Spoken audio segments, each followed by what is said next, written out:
అని ఇప్పుడు మనము అంతకుముందు ఏదన్నా ఊరికట్ట చెరువు చేశారా ఆర్టిఫిషియల్ గానే దీనికోసం తయారు చేశారా? దీనికోసం చుట్టూ కొండలు ఉన్నాయన్న, కొండలు ఉన్నాయి. ఇంకా వాళ్ళు ఎక్కడైతే కొండలు అన్లెవెల్ ఉన్న చోట ఈ కట్టుకున్నారు. ఒక సైడ్ మటుకు ఓపెన్ ఉన్నది, అది మన చెక్ డ్యామ్ టైపు. ఆ సైడ్ డ్యామ్ అది ఒరిజినల్ మైనింగ్ నుంచి ఇటుకి పైప్ లైన్ పెట్టుకున్నారు. పైప్ లైన్ త్రూ అవుట్ ఇటు వరకు ఉంటుంది. ఈ పైప్ లైన్ అది ఇళ్ళ నుంచి వీళ్ళు చుట్టూ దీనికి చుట్టూ అన్ని ఓపెన్ పెట్టుకున్నాడు. ఇక్కడ లెవెల్ నిండితే మళ్ళీ అక్కడే ఓపెన్ చేస్తాడు.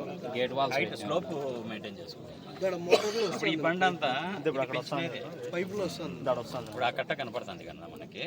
అది మొన్న 12 మీటర్లు పెంచారంటే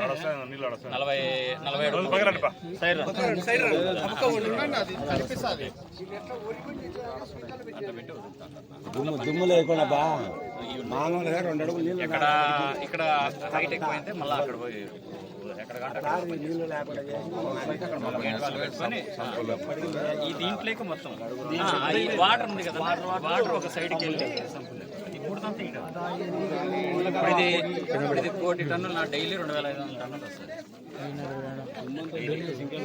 2,000 అంటే ఒక టన్నుకి ఎంత వేస్టేజ్ వస్తుంది? మనకు వచ్చేది గ్రామంలోనే .04. మనకు వీళ్ళు ఇప్పుడు మాకు నెలకు 75,000 టన్నులు వీళ్ళు ఇచ్చేస్తే 75,000 టన్నులు అక్కడికి పోయేది 14 టన్నులు. అది కూడా పూర్తి స్థాయి వేయడం కాదు, ఎల్లో కేక్ అని. మళ్ళీ దాన్ని ఇప్పుడు కొట్టాలలో ఎవరున్నారు?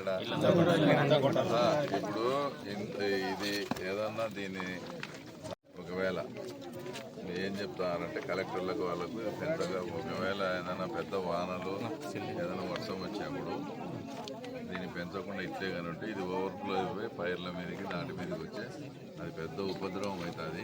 అది ఇదని చెప్పి కలెక్టర్లను వాళ్ళను ఒక రకంగా భయపడిస్తా ఈ ఎత్తు ఇది కట్టుకోవాలనే ప్లానింగ్లో వాళ్ళు ఉన్నారు. దానికి ఇప్పుడు మనం ఏం చెప్పాలంటే ఇది హైట్ పెంచినందువల్ల మాకు చాలా దగ్గరగా ఉంది. మా ఈ భూములు ఊరే వేస్ట్ అయిపోతుంది. మాకు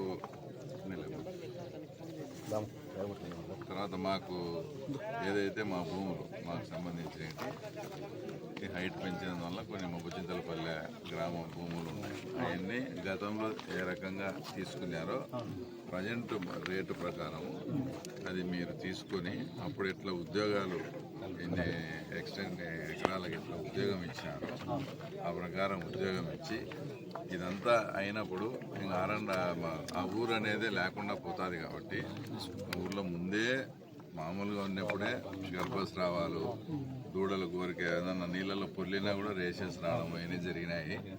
ఈ టైల్ బాండ్ అనేది ఇంకా పెంచి చేస్తే మేము చాలా దగ్గరగా ఉన్నాం కాబట్టి మేము ఆ ఊర్లో ఉండే పరిస్థితి లేదు. కాబట్టి మాకు R&R కూడా చూపించి ఇల్లు కట్టించి పోయిన దానిలోకి ఉద్యోగాలు ఇచ్చి భూమికి డబ్బు కట్టాలి. అదంతా అయినంత వరకు టైల్ బాండ్ పెంచేదానికి అదే మాట.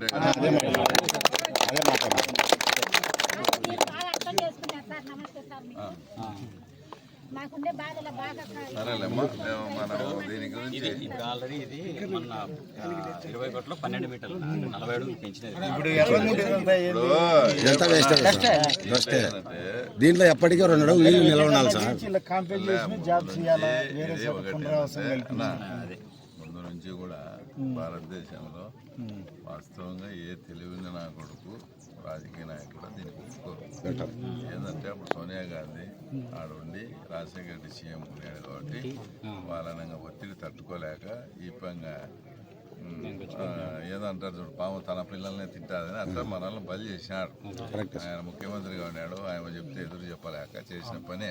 లేదంటే ఏ బుద్ధి ఉండే రాజకీయ నాయకుడు కూడా ఈ దీనికి ఎవరు తెచ్చుకోరు. అది తెచ్చుకొని చేసినారు. చేసుకుని అలా వచ్చి ఈడ లోకల్గా ఏదన్నా కానీ వాళ్ళది అంతా సజావుగా జరగాల అది ఇదంటే దాంట్లో ఉండేటి మెటీరియల్స్ సప్లై చేసేది అట్లా కక్కుర్తిపడి ఇక్కడ ఉన్న ఎంపీ గారు వాళ్ళ ఆయన వాళ్ళు వీళ్ళంతా వాళ్ళంతా మమేకమై చేసుకుంటూ వచ్చారు. అందులో భాగంగానే మనకేం చెప్పారు, ప్రధానమంత్రికి లెటర్ పెట్టాం, దానికి పెట్టాం, అది ఇది ఎత్తు పెంచేదానికే కాదు అది ఇదని మనందరికీ పబ్లిక్గా మీటింగ్లోనే చెప్పినారు. అంటే నేను ఇదంతా వాళ్ళని విమర్శించడం కాదు, జరిగే చెప్తాను. జరిగిన వాళ్ళు మళ్ళీ 12 మీటర్లు వాళ్ళ అధికారంలో ఉండి వాళ్ళు ముఖ్యమంత్రిగా ఉంటే ఎవరిని రానియకుండా దగ్గరుండి 12 మీటర్లు హైట్ పెంచారా లేదా? అంటే వాళ్ళతో ఏదో మామూలు లాలూచో అండర్స్టాండింగ్ ఇప్పుడు మన ప్రభుత్వం మనం ఉంది కాబట్టి ఖచ్చితంగా న్యాయం జరుగుతుంది.